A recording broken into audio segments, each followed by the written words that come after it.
Imagine for a moment you're trying to manage this bustling digital city. Yeah, okay. Thousands, maybe millions of visitors streaming in. That's your web traffic. And they all need to find specific destinations, your applications. Right. Sounds chaotic. Exactly.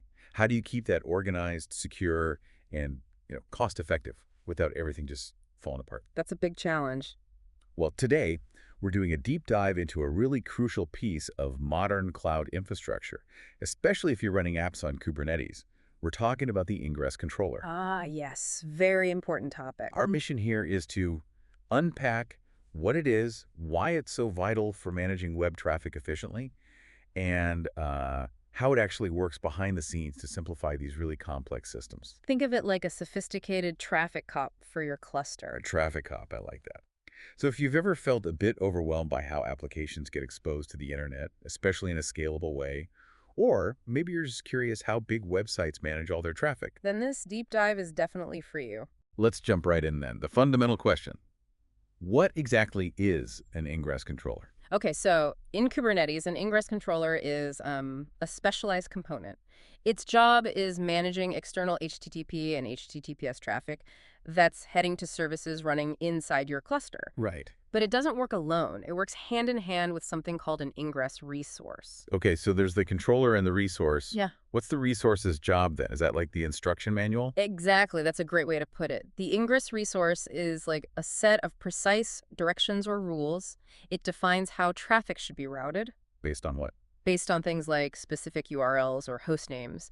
So the resource might say, if a request comes in for shop.example.com, send it over here, pointing to a specific service. Got it. And the controller is the one actually enforcing those rules, doing the routing. That's it. The Ingress controller is the component that implements those rules defined in the resource. It acts as a reverse proxy, or you could think of it as a load balancer. It takes those incoming requests and directs them to the right application pods inside the cluster, following the instructions from the resource. Okay, going back to that city analogy, if Kubernetes is the city, Right. the Ingress controller is the traffic cop at the main gate. Exactly, standing right at the entrance. Right. And the Ingress resource, that's the detailed map, the list of addresses, the rules you give the cop. Ah, okay. It tells them precisely where to send visitors.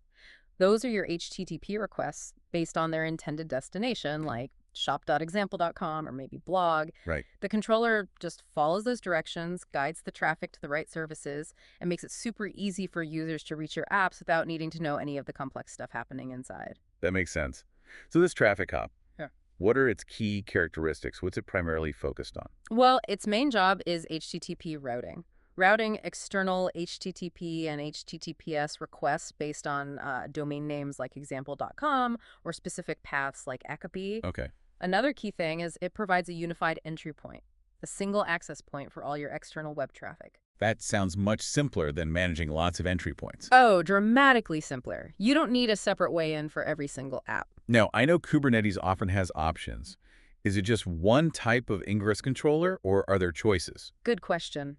No, it's not one size fits all. There's a whole variety of controllers out there. You've got popular ones like NGINX, Traefik, HProxy. And they do things differently. They all implement the basic Ingress rules, but yeah, they often offer different features, maybe advanced load balancing options or handling SSL termination. What's SSL termination again? Ah, that's handling the HTTPS encryption. So the secure connection ends at the controller, and it talks plain HTTP to your apps inside the cluster. Makes managing certificates way easier. Gotcha. Some also offer things like rate limiting, and they're built for integration with, cloud load balancers, DNS systems to handle traffic at scale. Okay, this is starting to paint a clear picture. Can we make it even more concrete? Like, what are some typical real-world use cases? Sure. Think about routing traffic for store.example.com to your e-commerce service, while blog.example.com goes to your blog service.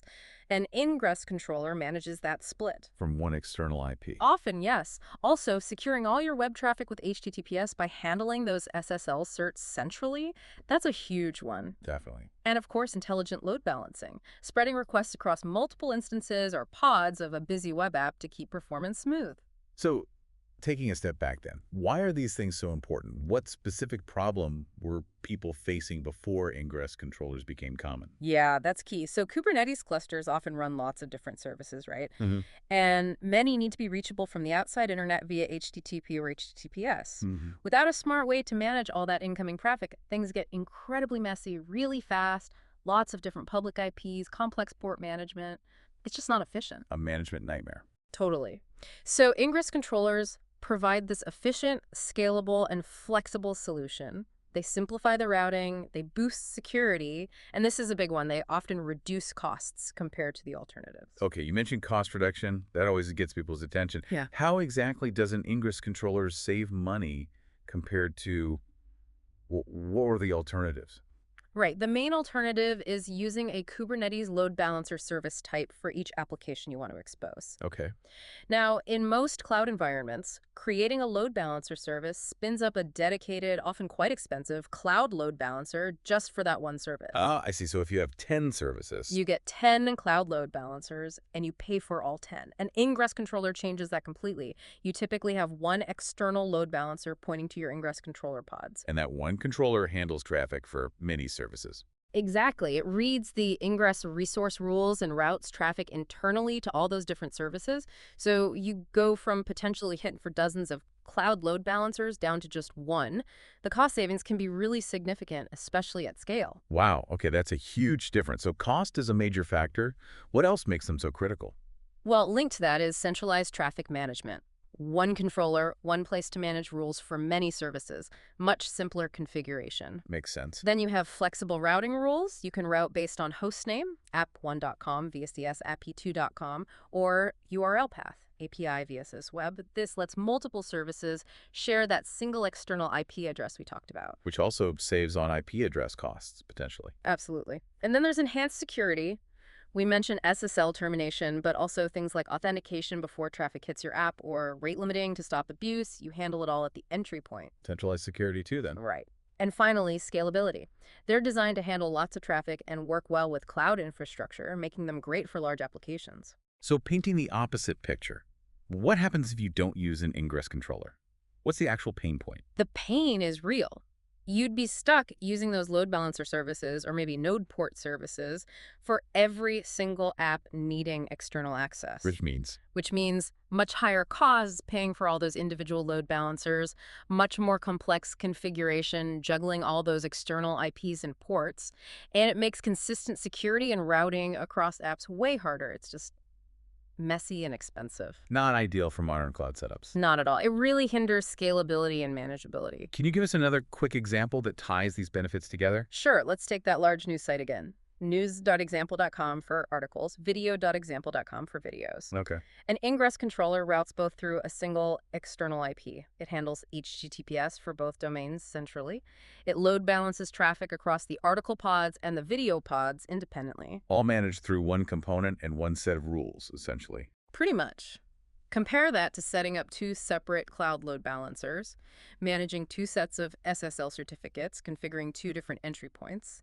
The Ingress approach is just far cleaner, cheaper, and easier to manage. Okay, I think we're sold on the why. Let's get into the how. Yeah. How does this traffic cop actually, do its job? What's happening under the hood? The mechanics. So fundamentally, an Ingress controller is just software running in a pod, or maybe a set of pods, inside your Kubernetes cluster. Like any other application? Sort of, yeah.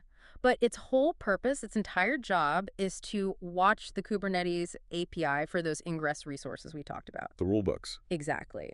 It reads the rules defined in those resources, and then it configures itself to manage the external HTTP and HTTPS traffic according to those rules. It directs requests to the right internal services and pods. So it's constantly watching for changes in the rules. Continuously. Yeah. If you update an Ingress resource, the controller sees it and adjusts its routing almost immediately. Cool. Can you walk us through the typical workflow step by step? Sure. It usually starts with step 1. Deploy an Ingress controller. You pick one NGINX, Trafic, Contour, whatever fits your needs, and deploy it into your cluster. How is it deployed usually? Typically as a standard Kubernetes deployment or maybe a daemon set. The key is it gets set up to listen for incoming web traffic, usually via an associated load balancer service that gives it the external IP. Okay, so the controller software is running and listening. Step 2. Step 2. You create an Ingress resource. This is a YAML file where you define the rules. You specify things like traffic for host.com. I should go to my service on port 80. So you link the external path to an internal Kubernetes service. Precisely. You define those mappings. Host names, paths, backend services, ports. Got it. Then what happens when traffic actually hits? That's step 3, traffic routing in action. The controller, which has been watching and has read your Ingress resource, has already configured its internal logic. Like if it's NGINX, it updated its NGINX config. Exactly like that. It might dynamically generate NGINX server blocks or equivalent configurations for other controllers. So when an HTTP request comes in, say, for example, .com/news, Yep. the controller checks its rules, sees the match, and forwards that request directly to the correct internal service, in this case, the news service. Okay, and then how does the traffic get from that service to the actual application pods running the code? Good question. That's step 4, service and pod interaction. The Kubernetes service itself acts as another layer of internal load balancing. Right, services connect to pods using labels. Exactly. The Ingress controller sends traffic to the service's stable cluster IP address. The service then uses its label selectors to find the healthy pods backing it and distributes the traffic among them, usually round robin. So the controller talks to the service talks to the pods. You got it. The controller uses Kubernetes internal DNS to find the service's IP, making the connection seamless within the cluster. The news service, for instance, makes sure traffic gets spread across all the running news app pods. That flow makes a lot of sense. Now, you mentioned earlier that these controllers can do more than just basic routing. What about those advanced features? Oh, yeah, absolutely. Beyond routing, they handle a lot of powerful stuff. We mentioned SSL termination, a huge benefit. There's also path rewriting. What's that? That's where the URL can be changed on the fly. Like, a request might come in for foo, but the controller changes it to bar before sending it to the backend service. Useful for integrating apps that expect different path structures. Handy. What else? Rate limiting is a big one for protecting your services from abuse or simple overload. You can configure rules like allow only 100 requests per second from this IP. Nice. Security again? Yep. And even authentication. Some controllers can integrate with identity providers to ensure users are logged in before their request even reaches your application code. How do you configure all this extra stuff? Usually through annotations in the Ingress resource YAML. These are like special metadata tags that tell the specific controller, like NGINX or Trafic, to enable or configure these advanced features. So the basic rules are standard, but the fancy features are often controller-specific annotations. That's generally how it works, yeah. Gives you flexibility while keeping the core routing standard. An annotation might automatically provision an SSL certificate using Let's Encrypt, for example. Okay, great. Just to recap the main players involved here for everyone listening, can we quickly list those key components again? Sure. You've got the Ingress controller itself, the actual software pod doing the work, like NGINX. You've got the Ingress resource, the YAML file where you define the rules. Right. Then the Kubernetes object that links the controller to your backend pods and provides internal load balancing, usually using a cluster IP. Okay. And finally, those optional but often crucial annotations you add to the Ingress resource to control the advanced features. Perfect. So wrapping up the how, it sounds like the Ingress controller is this really smart, specialized gatekeeper. That's a good summary. It directs traffic based on rules you set, provides a single entry point, handles security stuff like HTTPS, saves money, and generally makes managing web traffic for Kubernetes apps much, much easier than the old ways. Couldn't have said it better myself. It takes away a lot of the manual configuration and complexity. Okay, so we've covered a lot of ground today in this deep dive on Kubernetes Ingress controllers. We looked at what they are. That specialized component managing external HTTPS traffic using rules from Ingress resources. Exactly, and why they're so indispensable. The centralized management, the flexible routing, those big cost savings. Definitely the cost savings, plus enhanced security with SSL termination and more, and the scalability they provide. Right. And we dug into how they actually work, deploying the controller, defining the rules in the resource, the traffic flow to services and pods, and those advanced features via annotations. You now hopefully understand how transformational they really are for exposing applications in Kubernetes efficiently and securely. Absolutely. So let's end with a thought to connect this to the bigger picture. We see systems getting more distributed, more complex all the time. That's the trend. And this need for intelligent, automated traffic management like the Ingress controller provides becomes absolutely critical. It's a smart gatekeeper that abstracts away a huge layer of complexity. Yeah, it simplifies a really challenging problem. So the provocative thought for you, our listener, is this. What other areas in large-scale infrastructure, maybe beyond just web traffic, could benefit from a similar centralized, rule-driven, smart gatekeeper approach to manage flow, access, or resources, moving away from lots of individual siloed solutions? Something to think about.